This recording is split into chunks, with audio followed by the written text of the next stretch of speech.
Dina tepang dina mangsa anu taya pisan kuciwa hartosna urang riung mungpulung teh dina tetep ngawedalan tali silaturahmi kalayan urang salawasna miara uhwa sangkan urang teu tijalike sangkan urang teu macike salawasna urang bakal tiasa nyumponan kana syariat Islam hakikatna urang kadzat nu maha kawasa Allah azza wajalla syariatna mah urang antara manusia sareng manusia silih hargaan silih ajenan bere maweh biasa nulung mah geus biasana pisan meureun mulung butuh nalang susah teh kapanan eta bagian urang. Nah numawi dina sonten dina enjing dina siang urang salawasna munajat ka zat nu maha kawasa sangkan urang salawasna aya dina pangjaring pangriksa mantena. Mangga ayeuna nu kepoh waktosna midangkeun carita nu katunda kamari naraskeun si Rawing Kiwari.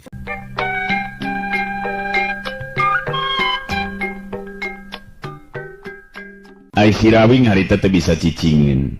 Dirina kudu saya gagesan ngimbangan kekuatan lawan, upama teu kitu geus tangtu dirina nu bakal kaancam bahaya. Kadang-kadang jiwana bisa ngalayan. Dina sikep jurus pamungkas ilmu pancatunggal si Rawing pancuh kuku dina tangtunganana. Jurus pancerasa manugaling alam kabilang jurus anu teu sagawayah digunakeun upama diri teu kacangking abang bante. Ngan ayeuna kapaksa si Rawing kudu metakeun eta kekuatan. Sabab tahapan ajen pangarti lawan tetela tegeseh jauh ejeng ilmu nu kacangking ku dirina. Dua sorot panon harita bantrok jalur rampang musirkeun kakuatan sapinuhna dirina geus nekad pikeun ngadu kakuatan puncak jeung nu jadi lawan. Si Rawing katingali harita nyidakepkeun dua leungeunna bari sapasang panonna peureum hate jeung pikiran gembleng ngajadi hiji lir upama nu keur sidakep sinuku tunggal madep anteb manunggaling zatna ilahi robi. Ningali sikep jeung kayan si Rawing saperti ki jalur rampang bekih kahudang rasa kapanasaranana. Dibarengan ku sorana anu handaruan jalur rampang jirimna luncat narajang.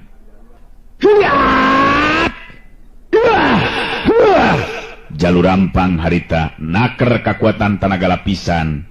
Dua sukuna maju ngageser ka hareup. Sedangkan badan si Rawing katingali ngageleter dua geteran kekuatan anu sanajan teu katingali ku panon tapi da bisa karasa atuh. Bisa karasa kudu ngalakonkeun atau kudu ngalakonanana. Jalur rampang terus naker kekuatan. Memang hebat jalur rampang sabab dirina mampu ngalawan kekuatan anu mager sabudeureun badan si Rawing. Malah saeutik-saeutik sukuna terus maju ka hareup, tetela jalur rampang mampu nembus dorongan kekuatan anu mager di sabudeureun badan si Rawing. Badan jalur rampang oge ngageleter kesang masihan beungeut jeung beheung. Jalur rampang bener-bener nguras tanaga sapinuhna. Lalaunan jeung ngageser saeutik-saeutik suku jalur rampang siga nu berat ngalengka. Tapi pinuh kapastian beki deukeut kalebah jirimna si Rawing. Si Rawing harita beuntak sapasang panonna dua leungeun dibuka. Jalur rampang bet jadi nurutan gerakan si Rawing. Akhirna bantrokan dua kekuatan puncak geus teu bisa dihalangan deui.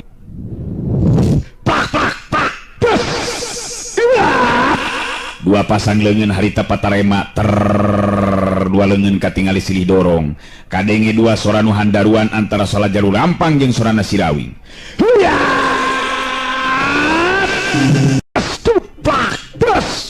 Masing-masing bisa ngasupkeun dua kali tenggelan kana badan lawan. Cengkang cengkang si Rawing jeung jalur rampang harita pada ting jarengkang ka tukang dalig deug jarig jeug jalur rampang mundur deui ka tukang.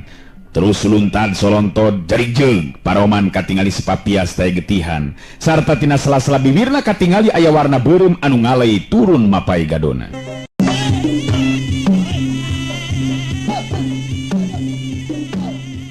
Sedengkeun harita si Rawing katingali tutas mundur ngajarig jeug pancuh di dina tangtunganana nyengir sakedeung geus kitu nyerenge seuri terus ngomong bari ngareret ka si Banteng Wulung. Aduh berat teng euy akang meh-mehan kalawahan kawalahan teng. Nyaan edun euy si jalur rampung. Teng. Aduh untung akang teu keur ninggang di emen ye euy. Si Banteng Wulung katingali keprok di barengan jeung ngagero da pugu kabeh anu deket kasih banteng wulung eueuh anu henteu pengpekan ceuli lantaran asa katorekan.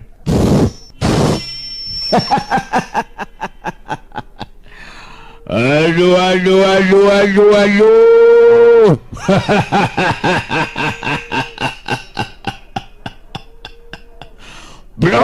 Blok.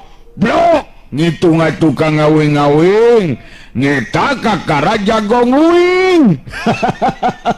Ngayo tong dibere di ngampun ka ngawing-ngawing. Numan nu kitu mah lamun dibere ngampun mah. Ngabek deui kainya ka ngawing-ngawing. Si Jalu Papang teh ngabek deui kainya. Jalu Rampang katingali ngatur napasna.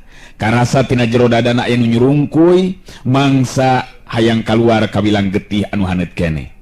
Lamun Jalu Rampang ngaladenan si Rawing terus ngomong geus tangtu bakal ngagolok-gok mutahkeun getih lalambaran. Sorot panon Jalu Rampang nu tadina galak jeung garang teh katingalina ayeuna marada linduk. Malah Jalu Rampang merhatikeun ka si Rawing bari nyarita jero hatena. Aduh. Nyaan si Rawing sugan teh teu boga ilmu nu kieu. Jelas aing katiti pangarti kaya kieu mah. Wiwirang gede pikeun diri aing. Sabab tetela si Rawing mibanda tahapan ajen pangarti jeung daya tahan anu lebih punjul. Leuwih punjul batan diri aing. Lamun kieu carana ripu aing. Lamun aing maksakeun maneh neruskeun ieu tarung, geus tangtu diri aing nu bakal ngalayang jiwa. Sedengkeun aing embung ari kudu paeh mah. Jalu Rampang bisa maca kana kayan upama keukeuh dirina maksakeun maneh. Geusan maju dina rajang bari naker kakuatan sapinuhna. Geus tangtu dirina nu bakal ngalayang jiwa. Sabab nurutkeun itungan Jalu Rampang ajen pangartina ngan ukur beda salapis ipis jeung si Rawing anu jadi lawana. Ngan jelas upama dipaksakeun dirina anu bakal ngalayang jiwa. Sanajan dada jeung urut anu atawa urat-urat anu keuna ku teungilan Jalu Rampang nyeri jeung linu. Tapi si Rawing memang boga sikap anu teu waleh tenang, estu teu katara upama tarung jeung Jalu Rampang kawilang tarung puncakna ilmu anu lain bae nandonkeun jiwa tapi nguras kakuatan sapinuhna. Nu tadi tinggal rojeng tinggorowok ngajagokeun Jalu Rampang, sasatna memang nu mihak ka Jalu Rampang. Ayeuna mah kabeh jempe malah katingali harita pada keketegan hatena. Sabab katingali Jalu Rampang ngajanteng nangtung bari reng hapranjug, malah katingali tina sela-sela juru bibirna kenca jeung katuhuna ngaluarkeun getih mapai kana gadona tanda Jalu Rampang tatu di jero. Alah, Jalu Rampang teh tela eleh bawasena geuningan euy. Ku si Rawing edan aing mah. Aduh betnyaan asa teu percaya euy dewek mah euy. Pindah ku ki Jalu Rampang, rajana jago make kudu eleh euy. Ceuk anu mihak ka Jalu Rampang nyarita lalaunan ka baturna. Jelas euy. Bener ieu mah. Nu ngaran si Rawing lain jago sanamea. Pantes lamun ayeuna nyebutkeun si Rawing jago pilih tanding teh euy. Kitu nurutkeun beja nu katarima ku dewek mah. Jelas cenah mah jadi kenyataan euy. Paneuteub dipusirkeun di ka tengah pakalangan. Anu mihak ka Jalu Rampang masih kene miharep sangkan Jalu Rampang maju dina rajang sarta si Rawing nu bakal eleh kasoran. Tapi eta harapan teh memang jauh tina kanyataan sabab katingali Jalu Rampang masih kene ngatur napasna malah terus mundur ka tukang tilu lengkah neuteup kalabah si Rawing bari nyarita sorana oge jelas jadi teu garang saperti tadi.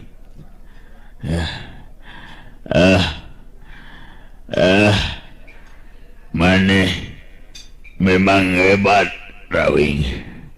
Kula rumasa memang elek wawasan katiti pangarti Rawing. Tapi masih kene aya waktu Rawing. Mangsa anu bakal datang urang bisa tepung deui. Jalu Rampang muterkeun paneteupna ka sakabeh pangeusip lemuran anu ngalalajuanan di tempat-tempatan ngareret di ka si Rawing terus Jalu Rampang nyarita deui. Maneh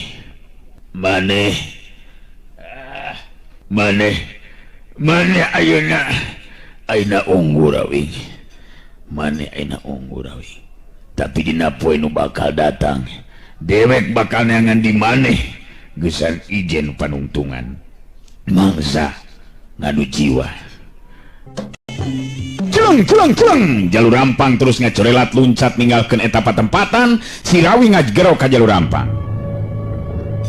Hei! Ki Jalu!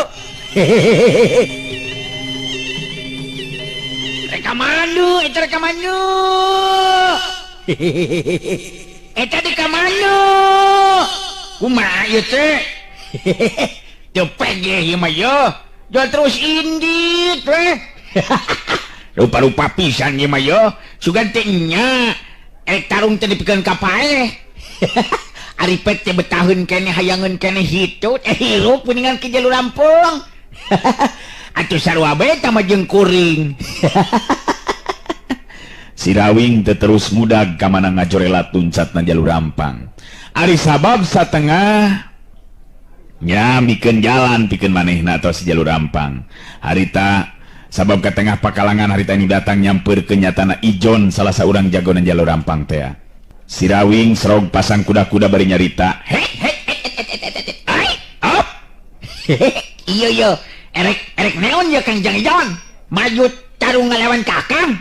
Wani kitu rek ngabela Ki Jalu Jang Ijon. Ya, opak baking ting.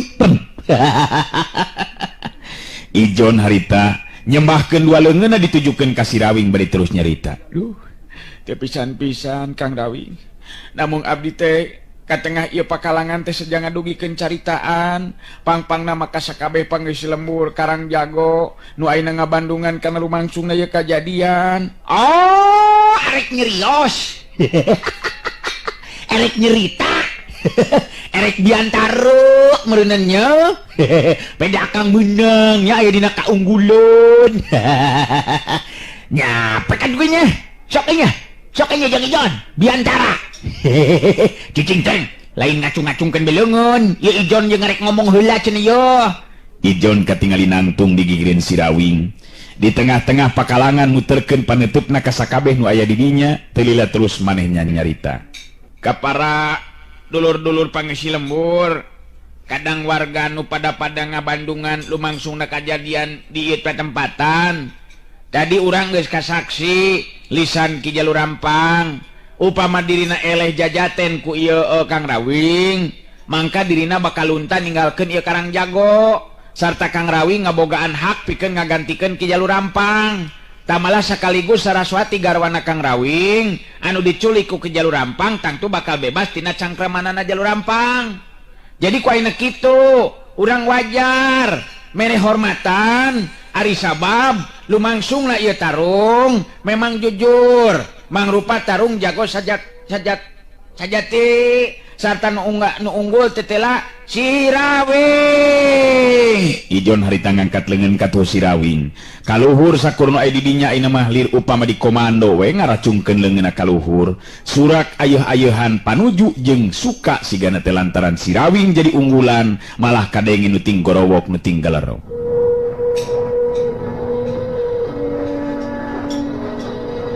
Si Rawing hebat euy. Ieu kakara jago sajati. Hidup si Rawing. Jago nomor 1 euy. Jalur Rampang teh aweuna naon geuningan euy. Alah, eleh euy ku si Rawing euy. Bener euy. Hirup si Rawing, hirup. Hirup si Rawing.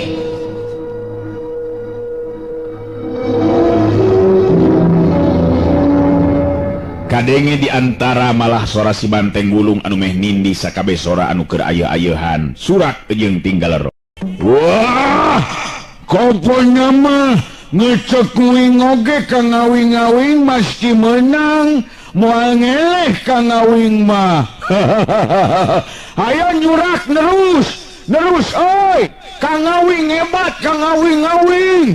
Sok nerus nyurak kayaknya nyurak. Si Rawing harita ngareret ka Ijon bari terus nyarita. Geus ah, entong dikieu-kieu akang ieu Jang Ijon.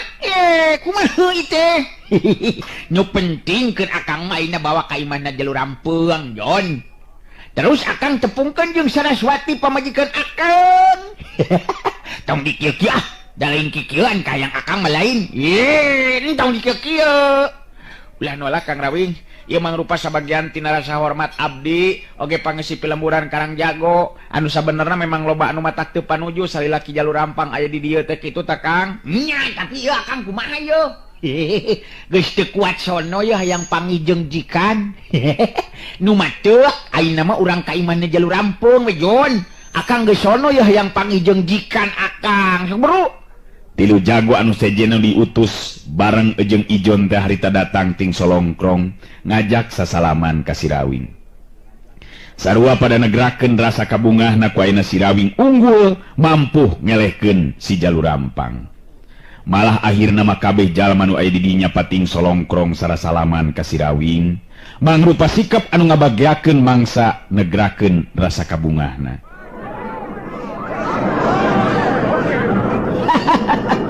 Aduh, ieu lieur ya, aduh, aing mah jadi pahibut kieu teh.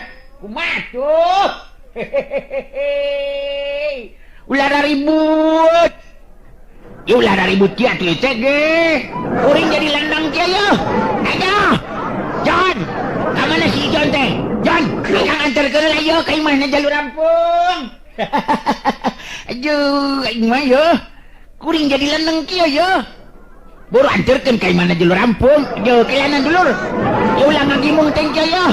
Aduh, sakumaha dikanyahokeun ku ki dulur, sakabeh nyata kuring telingkorong lain. Kuring ka ditu lantaran nyusulan pamajikeun. Jadi ku ayeuna kitu, ayeuna kuring pamitan heula, nepungan jikan.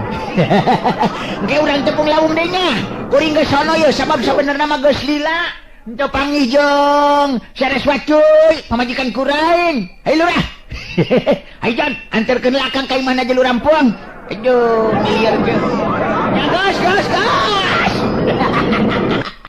Ijon jeung Sirawing terus ngegedig leumpang ninggalkeun eta patempatan nu ngagimbung buriak bubaran. Meh kabehna nagalecok ngaromong jeung pada baturna.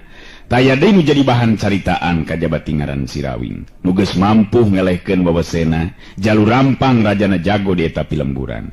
Si Banteng Bulung nuturkeun tukangeun Sirawing jeung Ijon malah kadengi harita si Banteng Bulung ngagero. Hoi, Kang Awing! Ngangke holang atuh Kang. Ngulan ninggal-ninggalkeun uing atuh Kang Awing.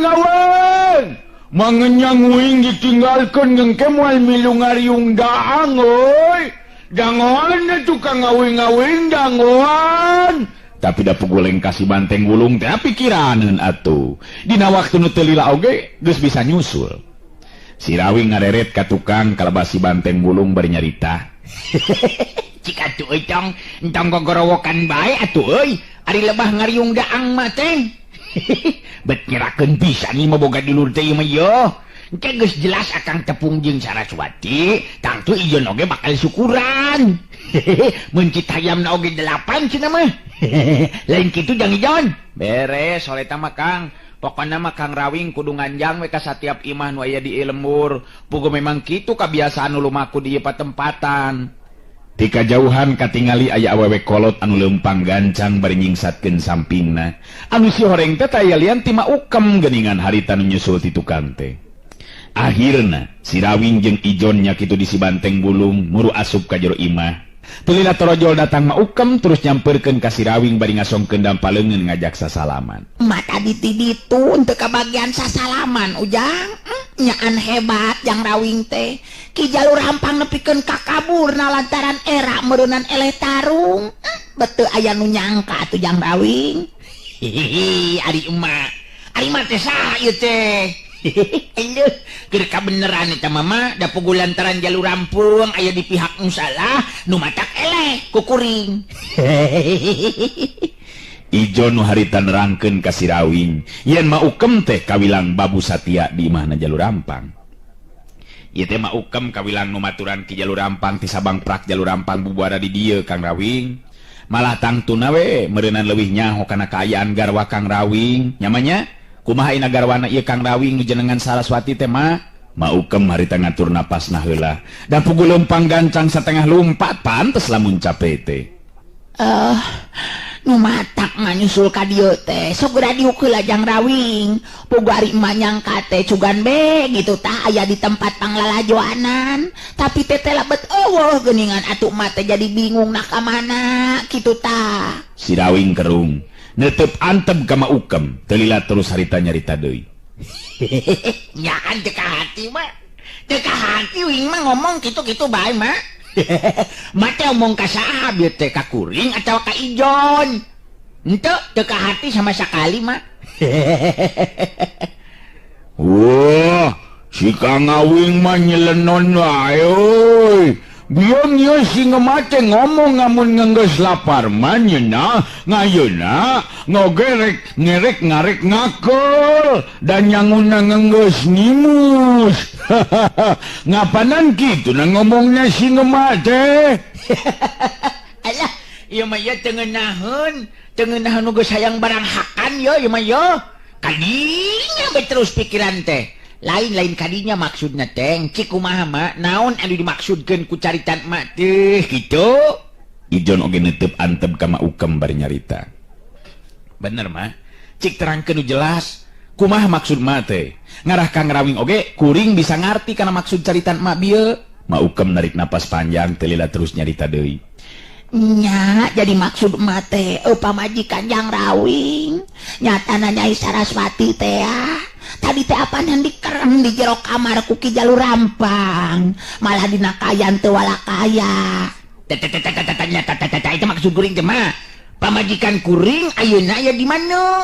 Sok dina datang ka dieu bejakeun be ka Kang Rawing aya di tepas kitu.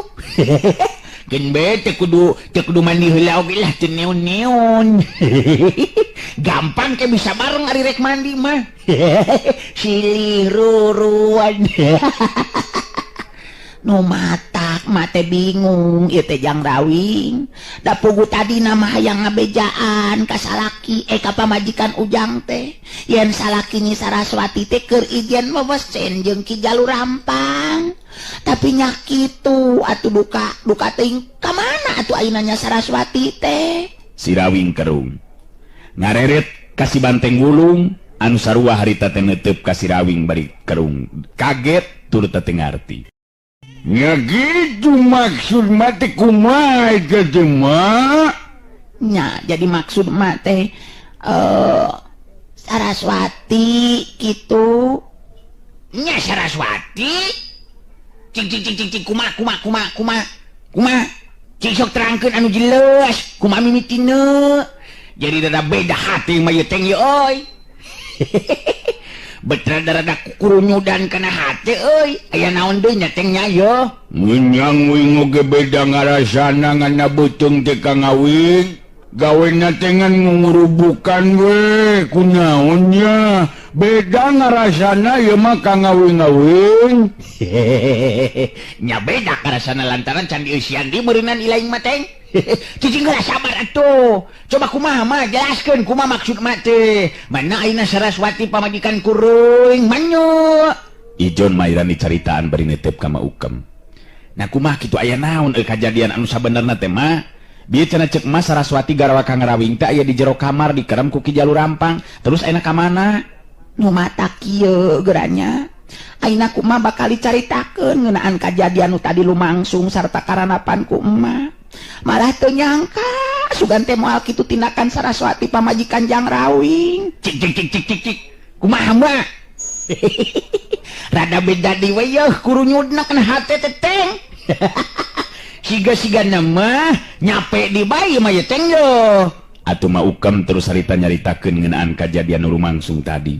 Mangsa Maukem sacara henteu ngahaja nulungan Saraswati ku mustika tulak bala teh bogana Jalur Rampang. Malah sacara teu kahaja nepikeun kapulihna pisan kakuatan Saraswati, kabehanana ditetek teh nu kaliwat dicaritakeun dibejer beaskeun